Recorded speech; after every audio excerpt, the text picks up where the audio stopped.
Bom dia, boa tarde, boa noite. Sejam muito bem-vindos ao Psicopapos, o seu podcast de psicologia que traz a psicologia para o mundo real.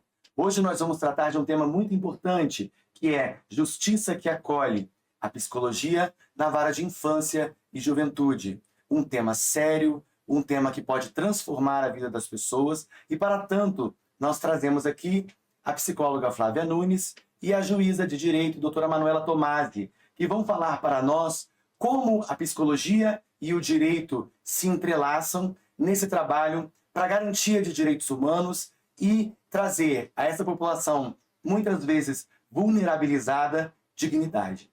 Sejam bem-vindos e roda a vinheta.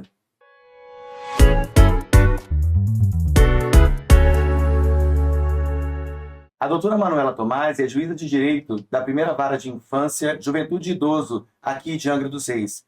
Formada pela Universidade Federal de Santa Catarina, pós-graduada em Direito Público pela Escola de Magistratura do mesmo estado e autora de 2 livros, um dos quais eu destaco aqui, que se chama O Direito Contemporâneo numa Perspectiva Interdisciplinar, onde ela escreveu o artigo Afeto, elemento essencial, imprescindível para a constituição dos núcleos familiares. Nós vamos saber com ela e com a Flávia já já. E também temos aqui Flávia Nunes, psicóloga, formada pela UFRJ, com pós-graduação em gestão de RH e também especialização em gestalt terapia, trabalho com puérperas e também psicologia infantil. Sejam muito bem-vindas ao Psicopapos. Obrigado pela disponibilidade de vocês de tratar conosco de temas tão importantes e sérios. Obrigada, Fabrício. Eu e a Flávia, a gente está muito feliz de estar aqui. Eu acho muito importante divulgar o trabalho que a gente faz nessa vara, divulgar os serviços públicos que são fornecidos ali e, principalmente, os temas que são debatidos na primeira vara de família, infância e juventude. Não é fácil, não é um trabalho tranquilo, é um trabalho que envolve muito a parte psicológica, a parte terapêutica. Então, eu acho muito importante tratar sobre esse tema e ter momentos para que a gente possa discutir e aprofundar essas temáticas.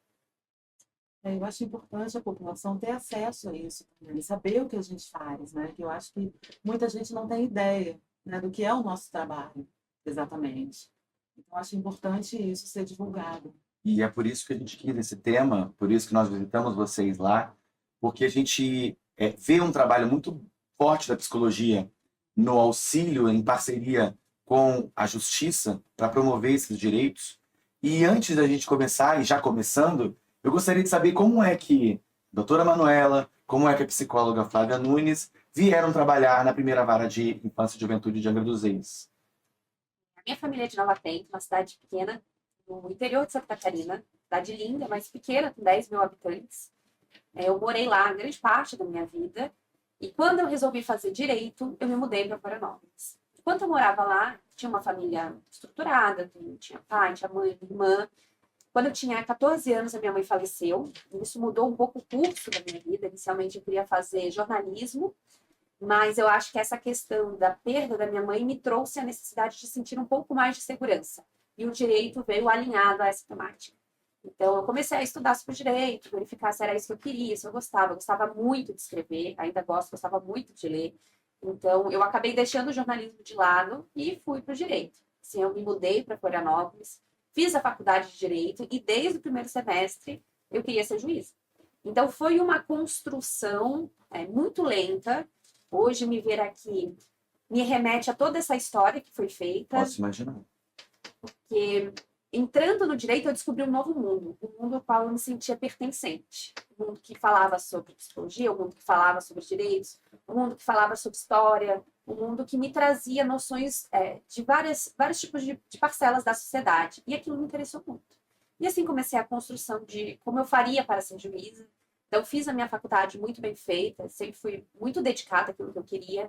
Me formei, fiz pós-graduação em Direito Público pela Escola da Magistratura de Santa Catarina e comecei a fazer prova e me dedicar exclusivamente para os estudos. Assim se passaram 5 anos, completamente dedicada, full-time, estudava das 6 da manhã às 10 da noite, larguei emprego, larguei tudo, voltei para Nova Trento, fiquei lá estudando, focada naquilo, era o projeto da minha vida. Assim, não existia outra coisa no mundo a não ser passar nesse concurso. Só que eu não esperava que seria no Rio de Janeiro. Quando a gente começa a prestar provas pelo Brasil, a gente não sabe aonde vai ser cumprida essa missão, porque é uma missão de vida.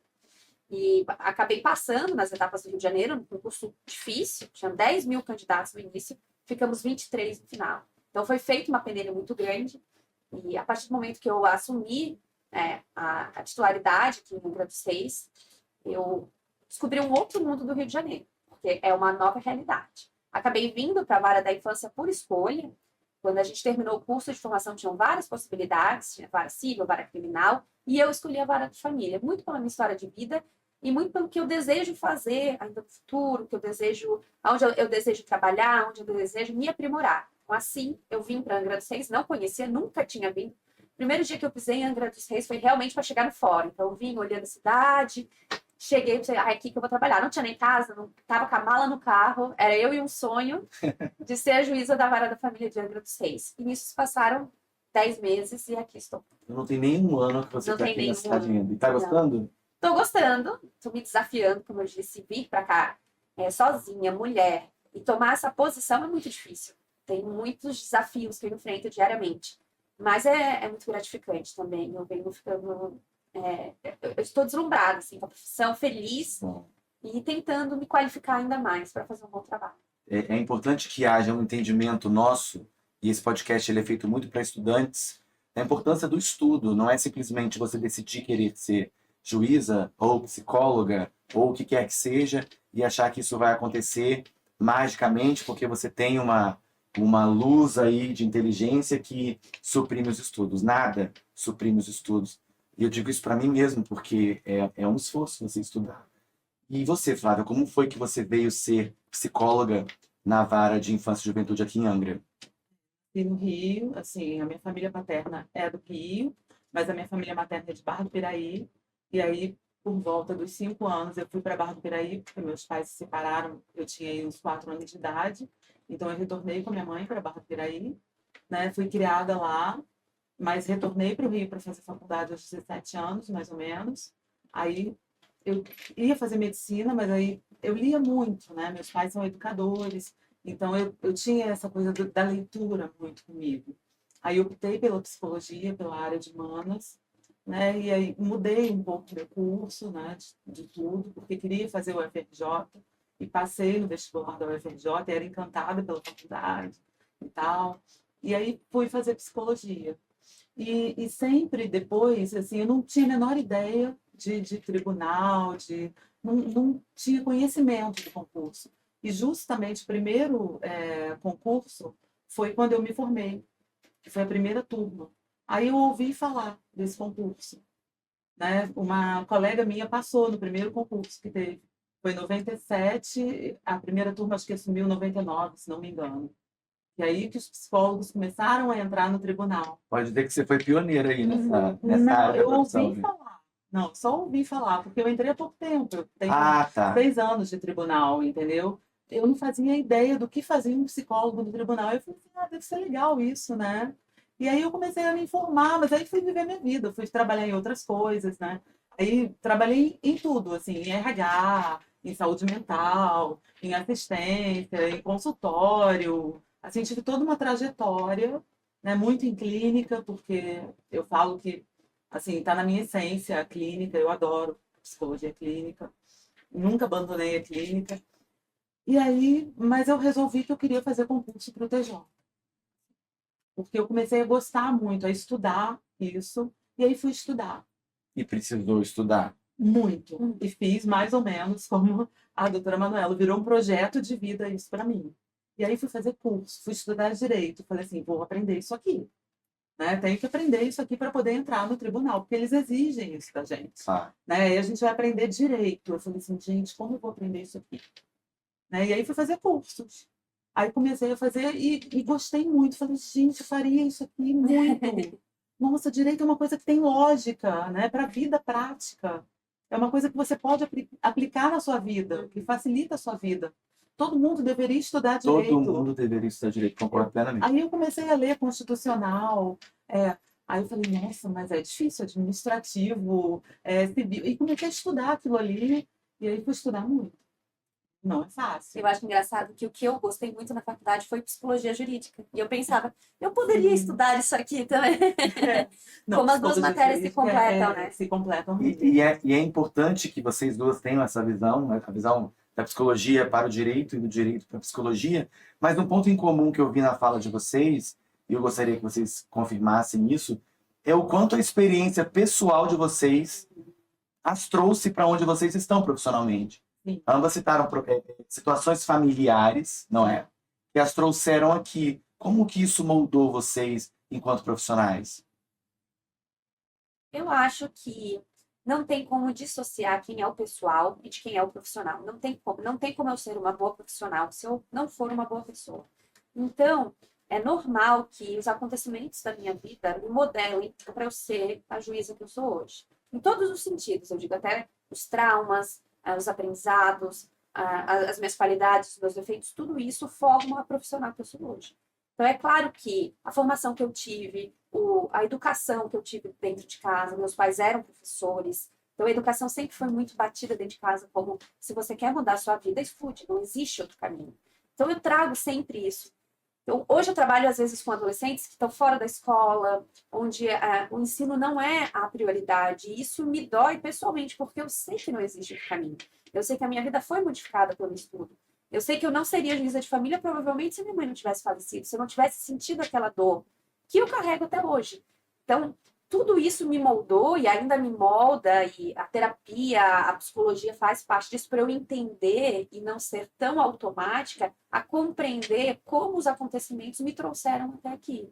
Provavelmente, se minha mãe não tivesse falecido, eu tivesse ido para o jornalismo, a gente não estaria aqui, a gente não estaria se conhecendo, e eu não estaria fazendo o que eu estou hoje. Então, até uma terapia, a minha psicóloga me disse como é engraçado você ser grato por algo que te fez mal, por uma dor, mas ao mesmo tempo eu sou grata pelos caminhos e pelo ensinamento, pela grande sensação de empatia que hoje eu trago dentro de mim, em razão dos Que acontecimentos não que eu tive. teriam acontecido Não, se não tivesse passado por isso. isso. E você, Flávia, falou também dos seus pais como educadores, né? Isso te ajudou? Sim. Tanto dos meus pais como educadores, quanto o fato da separação dos meus pais, que foi um momento muito difícil para mim, porque eu tive que mudar de cidade, eu tive que abandonar toda uma vida, assim, foi muito difícil para mim, como criança, eu tive a questão do abandono. Então, assim, eu tenho toda uma lógica do cuidado com crianças hoje, e assim, como isso me ajudou a fazer toda uma trajetória e que hoje eu tenho comigo, assim. É isso que a doutora falou, né? Você é grata por uma coisa ruim que você passou na sua vida e que te fez ter toda uma trajetória. Em certa medida, a gente conversou isso em uma outra ocasião, acho que eu falei com a doutora, não sei se vocês se lembram, mas eu também estou em Angra por causa de uma situação que não foi tão boa na minha vida. Acabei estando aqui, então, uma colega, inclusive, falou da outra vez que nós estamos, são caminhos que são circunstâncias que vão nos tornando quem somos. E isso é importante nós sabermos entender e lidar com isso. Agora vamos para a parte mais prática do nosso papo. Como é que funciona o trabalho de vocês, da doutora, da psicóloga, na primeira vara de infância e juventude? O que acontece? Quais são os setores? Que estruturas existem para que o cidadão que necessite da justiça seja atendido? A primeira vara de família engloba basicamente 4 setores. A primeira é a questão familiar, a questão de guarda, a questão de alimentos, popularmente conhecida como pensão alimentícia, a questão do divórcio, propriamente dito, partilha de bens. Vem todas essas questões que envolvem esse núcleo familiar, convivência entre pais separados e filhos. E, além disso, existe a parte também dos idosos, que é uma outra categoria dentro da vara da família, que é a vara da família, infância, juventude e idoso. É um nome grande. Os idosos em vulnerabilidade na cidade são acompanhados pela nossa vara, movidos muito pelo Ministério Público, por todo esse trabalho feito pelos promotores de justiça, que acabam respingando. Mas talvez o que gera maior consequência dentro da vara, e onde eu acho que talvez me pegue um pouco mais, é a questão da infância. Porque a questão da infância é subdividida entre a protetiva e a infracional. A protetiva está relacionada às crianças que têm, por alguma questão, a suspensão do poder familiar dos seus pais. Então, se a criança não tem pais que estão prestando o devido cuidado, a devida alimentação, não estão levando à escola, isso gera uma suspensão, até uma perda desse poder familiar, e essas crianças são colocadas na casa-abrigo.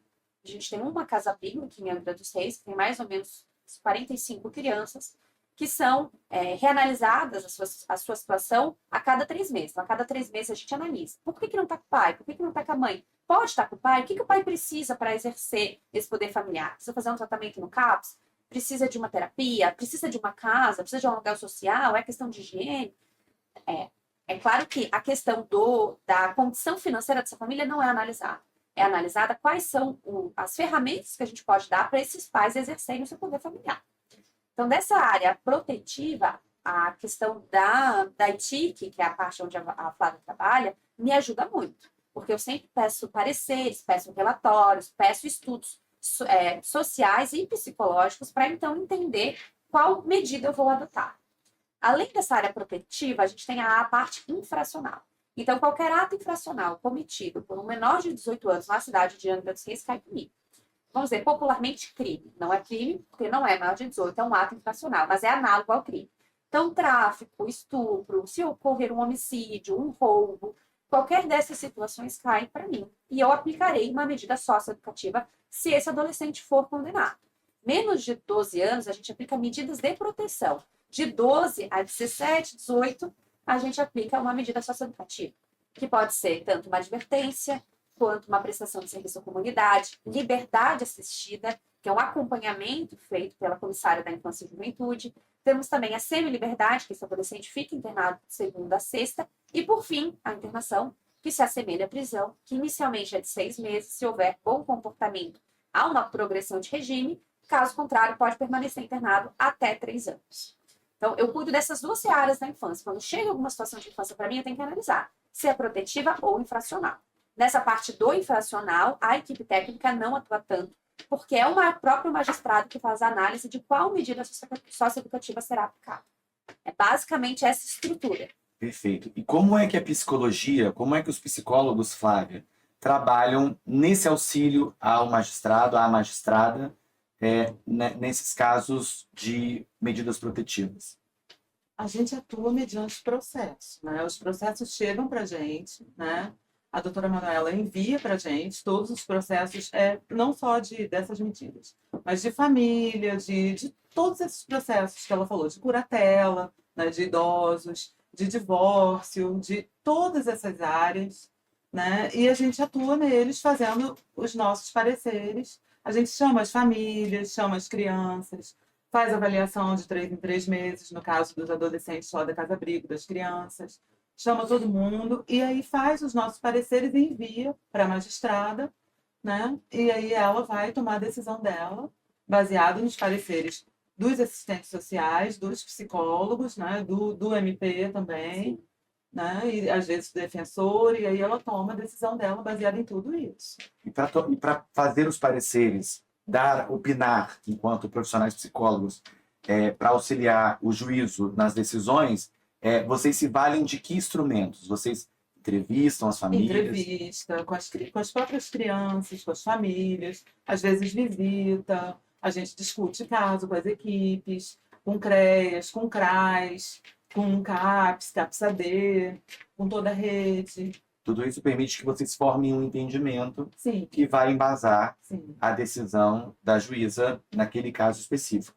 Só para deixar claro, eles não opinam, né? Não é função Sim, não. deles opinarem. Eles fazem uma análise do que aconteceu. Uma análise técnica. Uma análise Sim. técnica, se existem violências, se existem indícios de algum tipo de violência psicológica, física, algum tipo de violência patrimonial, se é uma família saudável, se tem vínculos formados com o pai, com a mãe, se é possível uma aproximação ou não. Então, eles fazem essa análise psicológica e me O encaminham. psicólogo faz análise sob a luz da psicologia, Sim. o assistente social lá da parte social, o estudo social. E aí, né, a doutora que decide. Aí a gente encaminha isso para o Ministério Público, ou o Ministério Público de fato opina, entendo isso, entendo aquilo, e depois volta para eu analisar. E aí, com base nesses relatórios, com base na opinião do Ministério Público, que eu posso seguir ou não seguir, eu dou uma decisão final. E quais são os casos que mais chegam para vocês dentro que mais necessitam, na verdade, do trabalho da psicologia nesse auxílio, da ciência da psicologia? Queria que você citasse alguns casos, não nominalmente, obviamente, mas que tipo de casos são esses que mais exigem dos psicólogos esse trabalho que vocês estão explicando? Depende da área, todas as áreas ali a psicologia atua muito, é uma vara assim, que trabalha em constante acompanhamento da psicologia. Então, na parte da família, nós temos muita questão de guarda. Às vezes os pais se separam e ambos querem a guarda unilateral. A guarda unilateral é ficar, apenas um deles vai administrar a vida daquela criança, o outro terá direito de convivência. Então, a gente tem que entender se de fato a guarda unilateral é adequada ou se a gente pode fixar a guarda compartilhada, onde ambos gerem e são responsáveis pela vida daquela criança. Eu preciso que um profissional vá na casa dessa criança, preciso que um profissional converse com essa criança, um profissional adequado, porque eu sou formada em direito. Por mais que eu busque conhecer, aprender, ter um mínimo de entendimento do que eu preciso fazer, eu não sou psicólogo. Então, quem tem a técnica adequada para conversar com uma criança são eles. Então, nessa parte da família, principalmente de guarda, há muita discussão. Na parte protetiva, é essencial o trabalho delas, porque não tem um pai e uma mãe ali para conversar com a gente. Às vezes, esses pais e as mães sequer vão até o fórum, eles são chamados, são intimados para comparecer, não comparecem. Então, a opinião dessas psicólogas a respeito dessa manutenção desses vínculos familiares, ou que não há nenhuma possibilidade de reinserção, é muito importante para eu entender se essa criança, então, vai para adoção, ou se ainda há um resquício de mantê-la dentro da família biológica. A parte da curatela, que envolve os idosos, às vezes o idoso, por alguma questão médica, ou está com alguma questão envolvendo um surto, ou alguma doença específica que impede, ou temporariamente ou provisoriamente, de exercer a gerência da sua vida, é necessário estabelecer um curador. Será que esse curador vai saber as necessidades daquela pessoa? Ainda que seja a esposa, ainda que seja o irmão, existe algum vínculo ou não? Existe algum interesse financeiro por trás de toda aquela situação? Então, nesses momentos, eu preciso das psicólogas. E aí, você acredita, Flávia, que essa humanização que é própria da profissão do psicólogo, da psicóloga, que é própria da psicologia, ela auxilia em que medida no entendimento do judiciário? Porque, sim, a gente entende, e me corrijam se eu não estiver correto, que é necessário que haja essa humanização, porque não é simplesmente aplicar ali a letra fria da lei, o que se diz. É preciso haver todo esse entendimento. Como você vê a psicologia nessa situação? Como a psicologia consegue, no seu entendimento, Flávia, trazer essa humanidade para o que seria apenas a aplicação fria da lei? Acho que é fundamental. Por exemplo, ontem, né, aconteceu um caso que eu fui fazer uma visita domiciliar. A gente entendeu que atender no fórum seria muito, assim, o fórum é um ambiente um pouco hostil, né? As pessoas já chegam lá um pouco ou armadas ou constrangidas por estar ali, às vezes, entendeu? Então a gente compreendeu que ir na casa, naquele determinado processo, eu e a assistente social fomos à casa daquelas pessoas, porque eram vários irmãos, era um processo de uma curatela, e a gente compreendeu que era melhor, naquele caso, que elas iam se sentir mais à vontade para conversar com a gente, que era um caso muito delicado, e ia ser melhor, elas iam ficar mais à vontade, né? E foi, de fato. Né? E a gente conseguiu ter esse entendimento. Né? Então, eu acho que ter esse entendimento, essa humanidade, né? Esse atendimento mais humanizado é fundamental nesse momento. Né? Então, eu acho que é isso. Às vezes, ter essa leitura, esse filtro. E separar, né? Casuisticamente, cada caso, cada necessidade. Sim. Que ser humano é aquele, que estrutura é aquela com a qual eu estou lidando, acho que também é importante. Com relação a esse cuidado em lidar com pessoas diferentes, acessando a justiça. Não é só um número de processo. Né? São seres humanos. São seres humanos. Sim.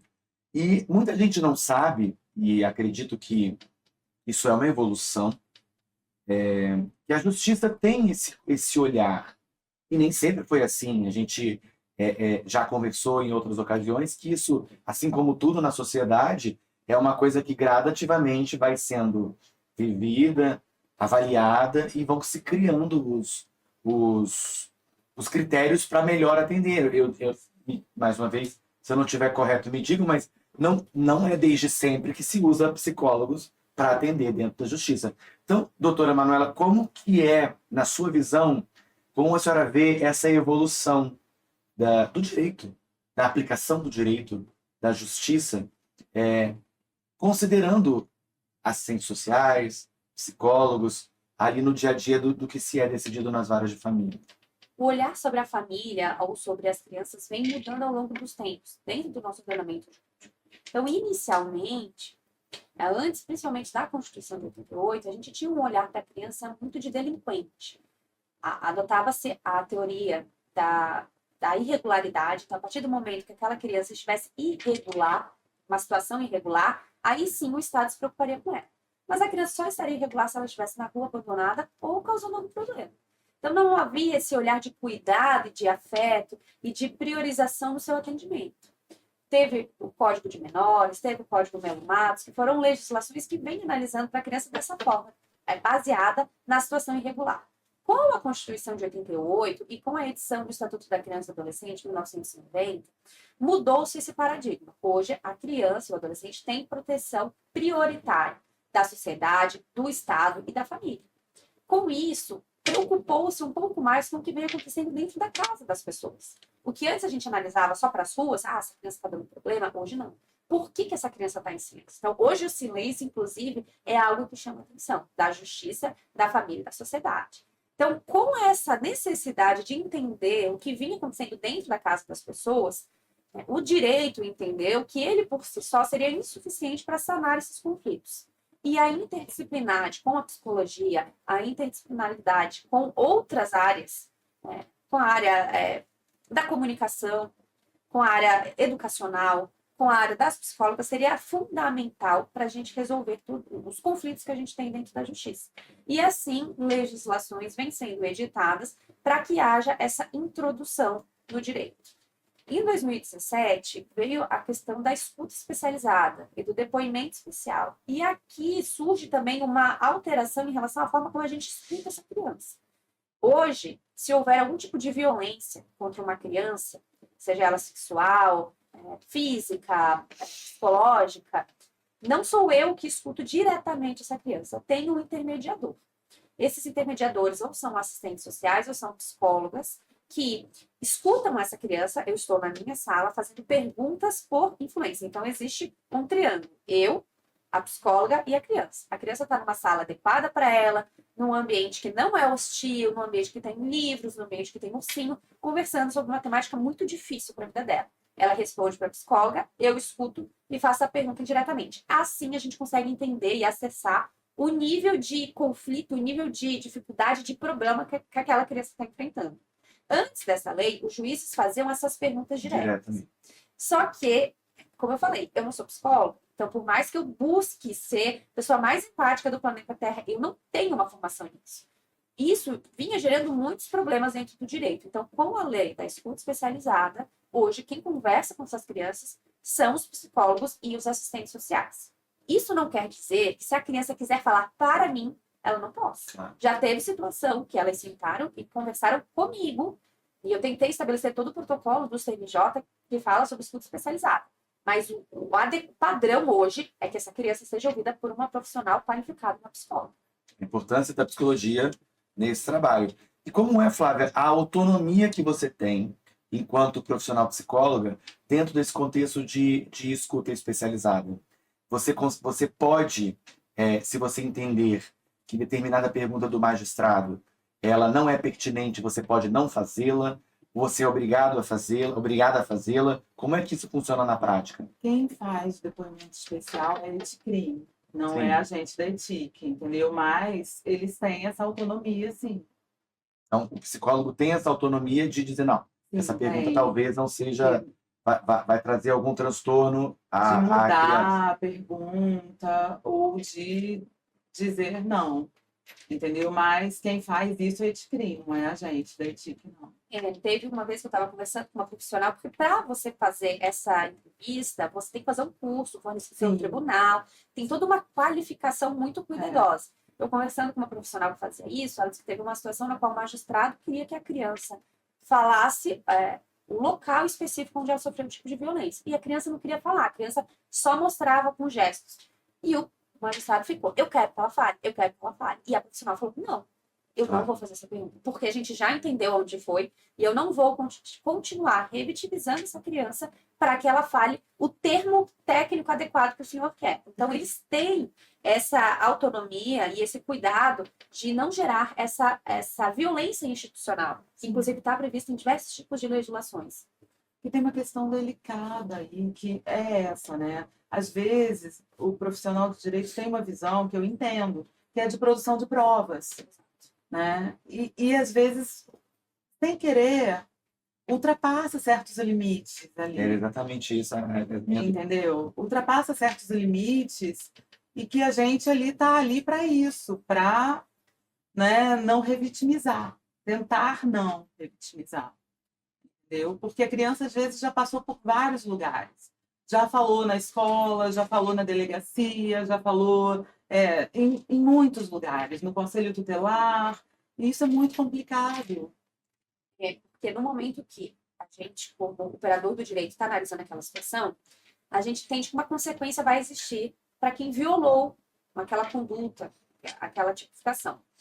E a aplicação de uma pena gera tanto uma retribuição à vítima que quer entender que aquela situação será resolvida, quanto uma penalização na pessoa que descumpriu aquele ordenamento jurídico. Então, eu tenho que tanto extrair da vítima o que aconteceu, como eu tenho que também tomar o cuidado de maneira concomitante para que ela não seja violada novamente. Então, eu preciso que ela me diga quantas vezes aquilo aconteceu. Eu preciso que ela me diga se foi uma vez no início do ano, uma vez no final do ano, ou se houve um curto espaço de tempo. Eu preciso que ela me diga se a mãe dela estava em casa quando aquilo aconteceu. Porque se a mãe dela estava em casa, isso gera uma consequência para a mãe dela. Ou não, ela estava sozinha. E isso é muito difícil para a criança entender o que ela precisa dizer, porque ela está contando a situação mais difícil que ela passou na vida dela. Para uma pessoa que ela não conhece, com uma câmera gravando, que é muito difícil. Então, nesses momentos, a criança não consegue entender o que ela precisa dizer, e cabe a mim extrair isso dela.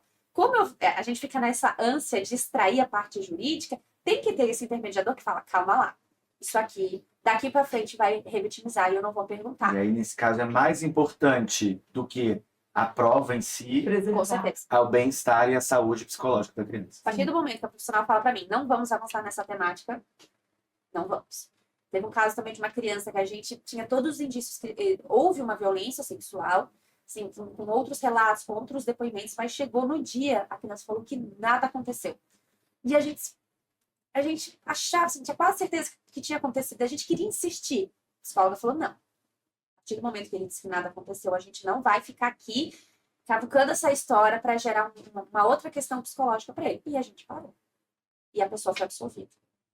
Não tinha um relato, não tinha ou esses outros, mas assim, a gente tem que tomar esse cuidado, porque a nossa atuação vai até um determinado ponto. Eu sempre falo que resolver um processo é fácil. Resolver um conflito é muito difícil. E é o que mais me frustra na minha profissão. E é sobre frustração que eu quero falar agora, porque só de vocês dizerem esse fato, eu já fiquei aqui agoniado, porque, né? Como volta para casa, doutora? E aí vem as questões para ambas. Como vocês trabalham pessoalmente essas frustrações? Entender que nem tudo, infelizmente, é possível, por mais que se queira resolver ali, naquele momento, pelo menos. Como é que vocês lidam com isso pessoalmente? Fazem terapia, não fazem? Como é isso para vocês, dia a dia, ter que lidar com essas frustrações? Eu faço terapia semanalmente. Eu tenho a minha terapeuta que já me ajudava antes mesmo de eu ser magistrada, então ela acompanhou todo esse processo. Porque foi um processo, houve até eu brinco com ela, houve a morte de uma personalidade e uma criação de outra. Existiu a desconstrução de uma pessoa e a construção de outra. Mas internamente eu sou a mesma pessoa. Então, as minhas ânsias, os meus desejos, as minhas vontades de resolver são as mesmas.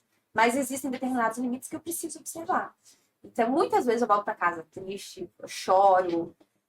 Quase toda noite sonho com crime. É a minha grande questão atualmente. Assim, todas as noites eu sonho ou com homicídio, com estupro, com roubo.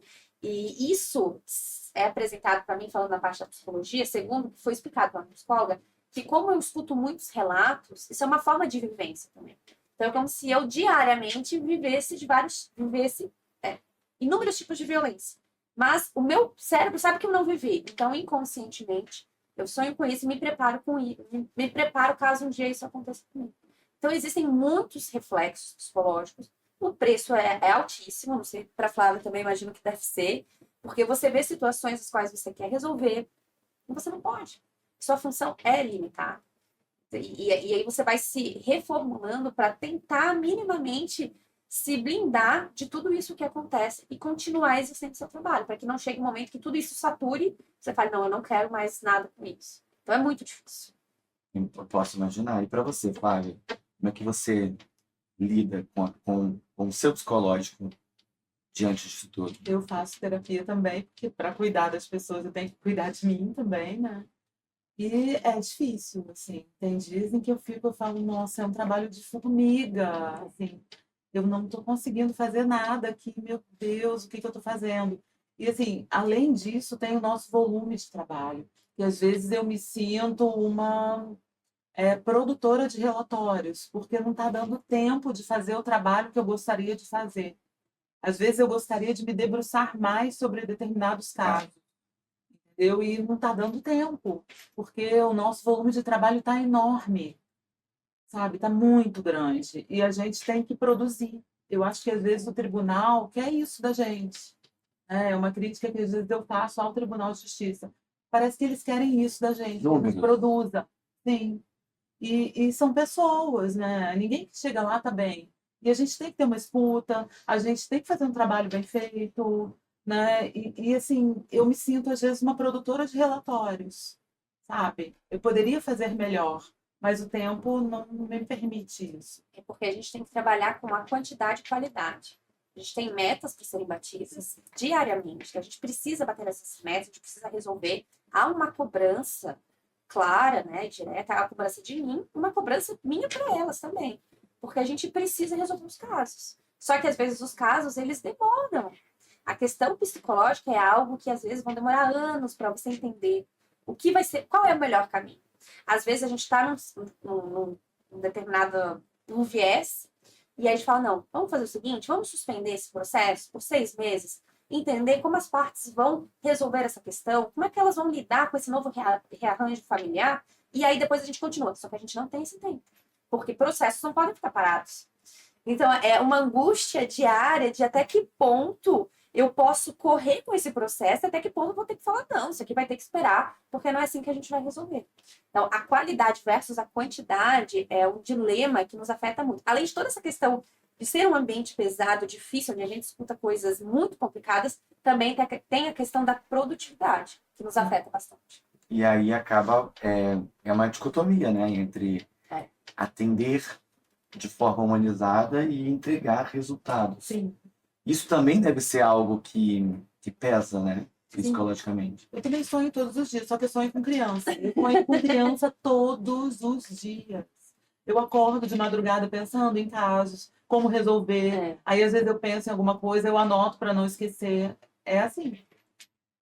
Com relação a casos, e aí a gente está vivenciando hoje no país essa questão muito latente da adultização trazida pelo influencer Felca e toda essa problemática que existe antes de tudo isso, mas que envolve esse assunto que é muito, muito, muito delicado.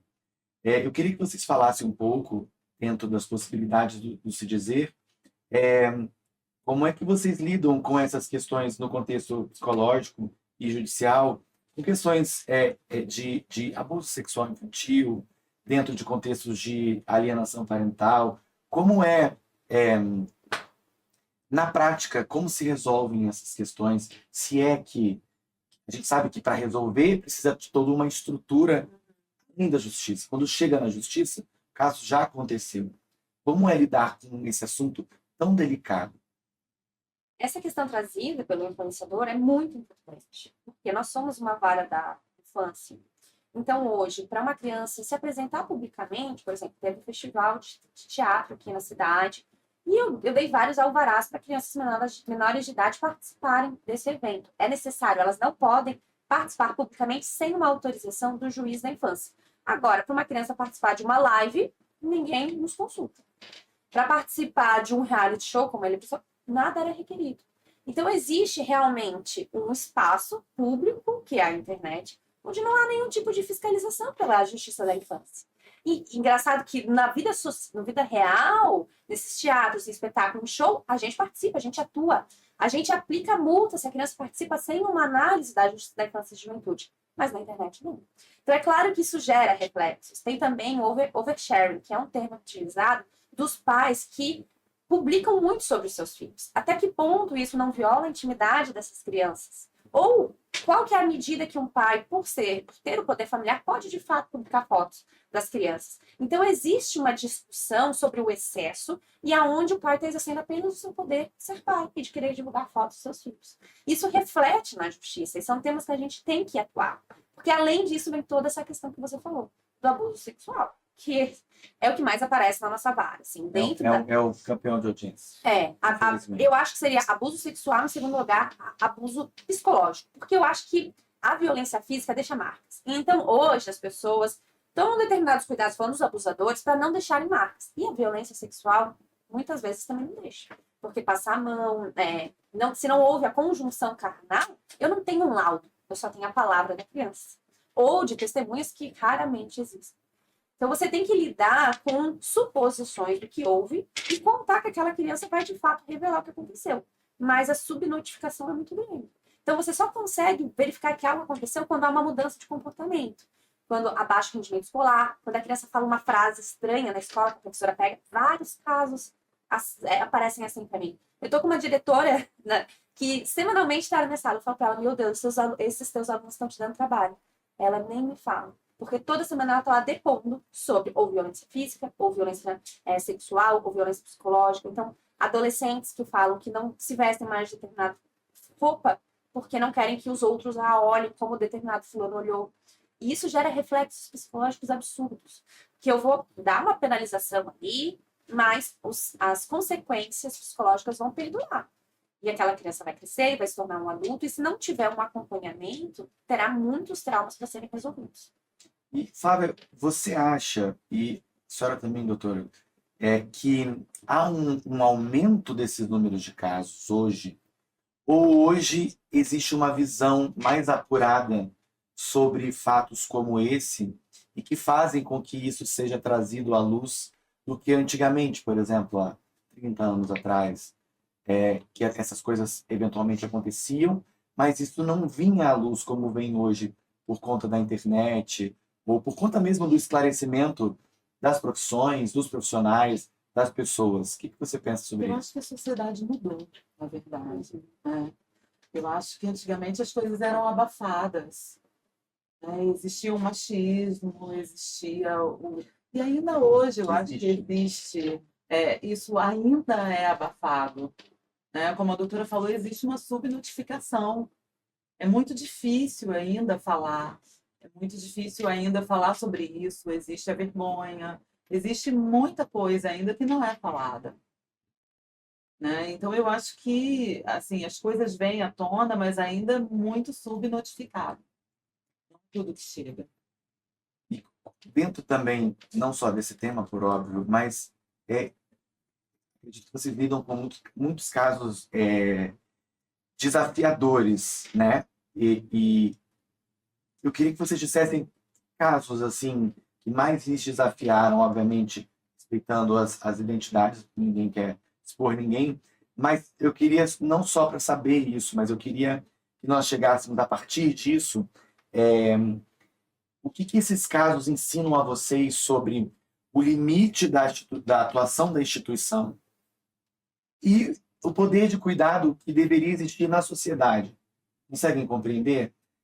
O que esses casos mais difíceis, casos seriam esses, e como eles ensinam para vocês o que deveria mudar na sociedade em relação à conscientização, aprendizado, até mesmo contextos sociais, porque como é que você se exige um entendimento sobre um tema como, por exemplo, seja alienação parental, seja abuso de menor, infantil, ou se falta àquelas famílias o básico, não se come, não se tem trabalho. Então, é basicamente que eu queria que a gente conversasse sobre isso, como é que até onde vai o atendimento da instituição e essa divisão com esse poder de cuidado que socialmente deveria existir. Eu acho que os problemas que aparecem na vara da infância são muito complexos. São diferentes dos problemas criminais da área civil, porque criminal você vai ficar uma pena, que a pessoa vai ser presa e tudo mais. No civil você vai ficar uma multa, vai ter o cumprimento da obrigação. Na vara da infância, você às vezes não tem o que fazer num diploma legal. Então você tem que ser muito criativo. Vou suspender o processo e vou determinar que o pai e a filha façam por 6 meses um acompanhamento psicológico, pague para o pai, para então vocês voltarem aqui e conversarem comigo. Às vezes, a conversa ali na sala de audiência comigo, com uma magistrada, faz toda a diferença. As partes, às vezes, não se encontram há anos, pais e filhos, às vezes ex-marido e ex-mulher, e ali eles querem falar. E eu tenho que entender que não dá para eu correr porque eu tenho uma próxima audiência. Eu tenho que parar. Tá? O que a gente precisa ver por trás desse conflito jurídico? Qual é o conflito psicológico? O que vocês querem? Várias vezes eu pergunto, tá, e o que você quer? Por que você está aqui? Me diz o que isso você quer. Isso tudo sem a psicóloga. Sem a psicóloga. Você foi aprendendo com a lida. Com a vida. Então ele fala, o que você quer? Me diz. Às vezes eu peço para todo mundo sair, só fica ele, o advogado dele. O que você quer? Aí eu quero que meu pai me dê atenção. Perfeito. Então não é uma condenação, um caso de abandono afetivo. Não é uma condenação de 100 mil reais no seu pai que vai te satisfazer. Eu entendi. O processo foi utilizado como forma de aproximação. É isso que você quer? Então tá, chama o pai. O senhor sabe? Então você gasta. Às vezes eu fico numa audiência 3 horas. E eu não tenho aquelas 3 horas, mas tem casos que você precisa parar e olhar e tentar mostrar para eles que o problema não é jurídico. A maioria dos problemas não são jurídicos, são problemas sociais que refletem ali. Os casos que não têm mínimo de alimentação são piores ainda, porque você tem que trazer um mínimo de consciência para aquele pai, para aquela mãe, para aquela criança, de que coisas precisam ser modificadas. Por exemplo, eu preciso falar para aquele pai que não é o ano que vem que ele vai para a escola. Escuto isso todos os dias. Não, mas ano que vem ele vai. Não, ele precisa ir hoje. Ele tem 15 anos, ele não sabe escrever o nome dele. Ele precisa ir hoje. Sabe? Então você tem que ter. Ah, mas eu não tenho como. A senhora precisa. A senhora precisa. Senão a senhora vai ter um tipo de penalização. Então você tem que apresentar também todas as consequências jurídicas para então entender de fato. Ir para a escola é importante. É muito difícil essa construção social no espaço de 1 hora que eu tenho com as pessoas. Sim, o que eu tento fazer dentro da sala de audiência, a psicologia me ajuda muito isso, eu vejo muito isso nos relatórios, é que eu não estou ali para julgá-los como pessoa. Pouco me importa quem ele é como pessoa. Porque eles tentam sempre se justificar. Não, porque aconteceu isso. Não interessa. Isso não interessa para a justiça. Vamos tentar resolver o que a gente tem aqui hoje? Eu estou tentando resolver o problema. É essa a minha função. Se fosse assim, esclarecer o que é uma juíza, uma resolvedora de problemas, estou aqui para te resolver. Eu não estou aqui preocupada com o que você fez, deixou de fazer. Isso aqui é outra seara. A gente está aqui numa vara de infância preocupada com o melhor bem-estar da sua família e com você. Perfeito. A questão é que não se faz psicologia sem política pública. Sim. Exato. Essa que eu acho que é a questão. Né? E é muito complicado. A rede está muito sucateada e a gente precisa de uma rede, entendeu? Essa é a nossa dificuldade, às vezes, também. Né? Agora, mudando, essa questão do abandono afetivo também é muito cruel, às vezes, né? Porque a pessoa chega procurando uma reparação, que às vezes não vai encontrar. Né? Então, chega um sujeito lá, depois de 18 anos sem ver o pai, entra lá com um processo pedindo isso. Como que, sabe, o juiz pode aplicar uma multa, pode... E às vezes o pai não quer. Não tá afim. E aí, você vai fazer o quê? Você vai obrigar? A justiça não obriga ninguém a amar. Como que você vai obrigar exatamente? E aí você fala isso para a pessoa. Não tem como você obrigar o seu pai a te amar. E aí? Como que eu vou obrigar o teu pai a te amar? a juíza não vai ter como fazer isso. Não há pena pecuniária, não há. Não, se resolva. Essa questão da política pública mencionada pela Flávia é muito importante, porque a vara da infância trabalha em rede. Então, ao mesmo tempo que eu trabalho com elas, eu trabalho com o Ministério Público, eu trabalho com o CREAS, com o CRAS, que são conselhos de assistência social, que tentam fornecer o mínimo, entender qual é a situação daquela família. Eu trabalho com a Secretaria de Assistência Social, a pessoa não tem onde morar, então vamos tentar arrumar um aluguel social, essa pessoa tem dependência química, vamos fazer um tratamento, quem que eu tenho que chamar aqui para fazer o tratamento? Você faz psicologia? Faz terapia? Não, não faço. Aonde que você tem que ir? As pessoas não sabem onde acessar. Então você tem que dizer, olha, a Secretaria de Saúde é lá naquela rua. Eu sempre abro o Google, aqui, ó. A Aí você, gente pontua sempre nos precisa nossos ir. relatórios, assim, o que a gente vê de necessidade em cada caso, a gente costuma pontuar nos nossos relatórios. O CAPS-AD pedindo para a doutora para oficiar, às vezes, para celeridade, porque às vezes não tem vaga. Às vezes, né, é complicado. CAPSI, por exemplo, para as crianças, às vezes precisa de uma avaliação mais rápida, às vezes fica um ano sem avaliação, entendeu? É muito complicado. Não é só. Você falou uma coisa muito, muito importante, Flávia, que o psicólogo não trabalha, referendado até pela doutora, o psicólogo não trabalha sem uma política pública que lhe dê Sim. um respaldo. Nós tivemos aqui no nosso primeiro episódio o presidente do Conselho Federal de Psicologia, o Pedro Paulo Bicalho, e ele nos trouxe essa visão que às vezes nos falta nos bancos da universidade enquanto graduandos de psicologia, que é de entender que o trabalho do psicólogo, ele não é só, não, e quando eu digo só, não é minimizando, porque ela é importante, não é só a clínica, né? Eu sempre brinco sentar e olhar com cara de quem sabe tudo e ouvir um problema e dar a ele ali, ao paciente, ao cliente, um encaminhamento. E a gente não tem muito isso no decorrer da nossa formação. E é importante que nós tenhamos isso que você falou, esse entendimento de que o psicólogo, ele pode e deve atuar nesse contexto de políticas públicas. O Pedro nos trouxe muito isso. Ele até disse, com relação, como você disse, doutora, o conceito, a evolução da justiça, que passou a considerar senões não antes considerados. A psicologia, quando surgiu lá em 1962, ela era uma psicologia eminentemente clínica, para atender pessoas abastadas. O Pedro Paulo usou um termo em outras ocasiões, ele chamou de, era uma perfumaria. Era só para quem podia acessar, e hoje não mais. Existe ainda a clínica, e é importante que haja, mas existe também essa atuação dentro de políticas públicas. E isso é uma escolha do profissional psicólogo, você escolheu trabalhar com isso, quando você poderia estar somente clinicando. Então, Flávia, eu queria que você dissesse, para quem está nos vendo, e aí já nos encaminhando para os finalmente do nosso trabalho aqui, que você dissesse um pouquinho sobre isso. E não é só ter uma política pública instituída, mas uma política pública que... Não é? Fala um pouquinho para a gente sobre isso, dentro do seu fazer psicologia. Sim, eu não sei, não entendi exatamente, mas assim, eu acho que a política pública é fundamental, né, para que tudo funcione. Hoje, a gente percebe, né, no nosso trabalho, o quanto que isso faz falta, o quanto que a gente para nisso, né? A gente precisa muito. Todos os dias a gente para nisso. Por exemplo, o TEA tem chegado muito para a gente. Crianças com suspeita, né, de transtorno do espectro autista. E aí a gente quer encaminhar para o CAPSI, mas a gente para na falta de vaga, todos os dias. Não tem um dia que a gente não pare nisso. E a gente quer encaminhar e não consegue. A gente tenta, não tem vaga. Não tem vaga. Aí a gente pede para a doutora oficiar e ainda assim tem que esperar 6 meses, 1 ano. Aí o caso volta para a gente, ainda não resolveu, não conseguiu vaga.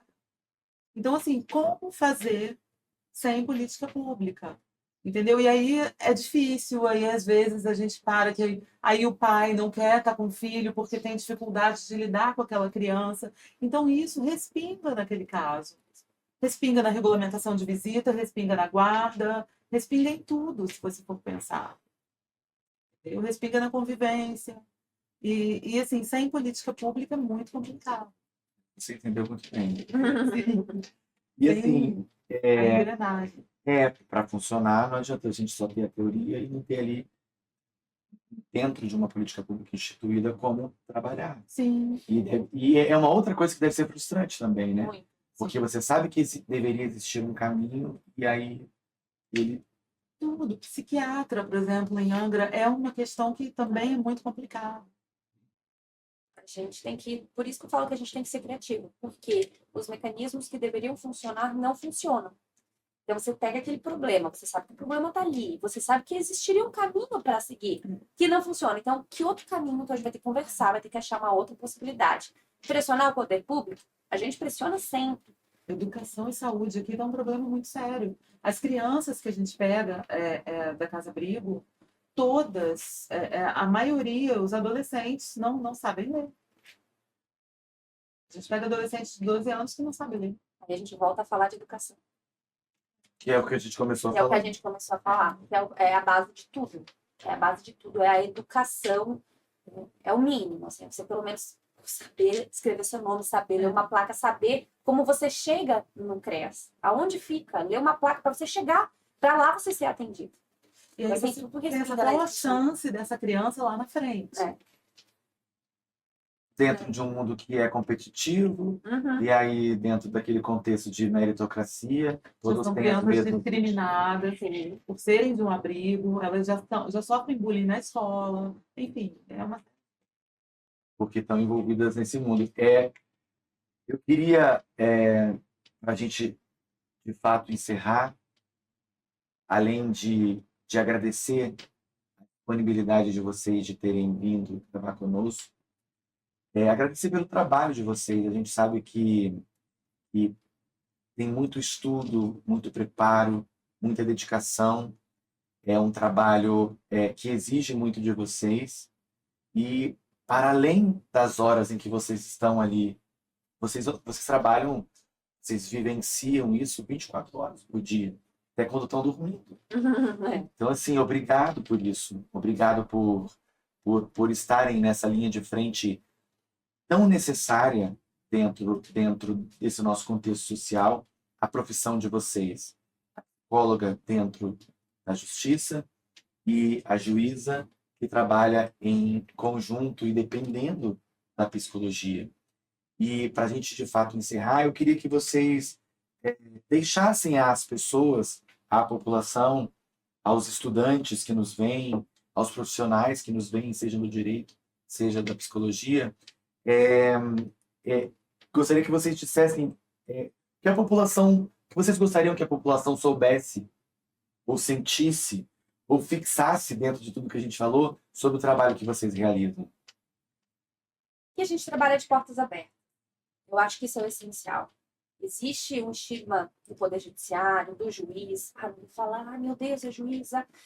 Não, a gente está ali para trabalhar, nós somos servidores públicos. Eu sou servidora pública, eu sei muito bem o concurso que eu fiz, qual que é a minha função ali dentro. E o que eu quero dizer para as pessoas é que a vara de família está com as portas abertas, todos serão atendidos. Se vai chegar, às vezes, alguma questão lá que não é minha competência, eu vou buscar resolver, eu vou dar oficiar, eu vou orientar, eu sento, eu converso com quem for. Porque eu acho que essa é a função do poder público, prestar esse serviço público, seja de informação, seja de julgamento, no julgamento propriamente dito do processo, seja de acompanhamento daquela família. Às vezes as famílias voltam e perguntam, como é que você está? Quero saber, eu sento, eu converso. O que você está trabalhando? Eu perguntei para uma parte, o que você está trabalhando?